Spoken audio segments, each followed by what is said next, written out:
មួយទឹកភ្លេច7មួយទឹកបងៗរបស់គ្នាភ្លេច7មួយទឹកកម្រិតស្អាតសង់តាម100%បងបាទសង់តាម100%អានេះកម្រិតវា99ហ្មងបងគឺnóស្អាតមែនតែនមកជុំបងអានេះភ្លេច7សិនណាតិចពីណាគេឆាត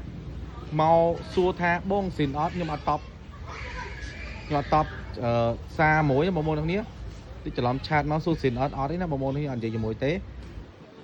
អានេះគិតឲ្យបង$89មកទឹកបាទសំណុំសិនអត់តន់ជួសជុលទេបាទនៅចលក់ទឹកបានបងនេះខ្យល់នឹងណែនបើហើយភ្ញៀវ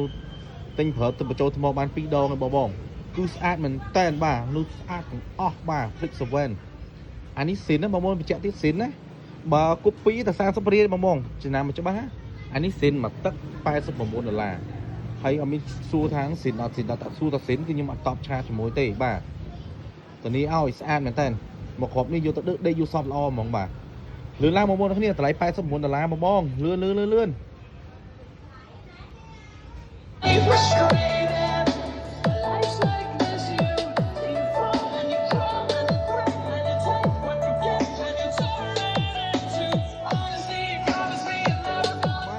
្នកអានេះនិយាយទៅអ្នកដែលគាត់មើលគេដឹងថានឹងសិនដែរបាទអ្នកដែលអត់ច្បាស់បញ្ជាក់បន្តិចបាទខ្លះគាត់អត់ច្បាស់អានឹងគឺសិន100%បាទតម្លៃ89បាទ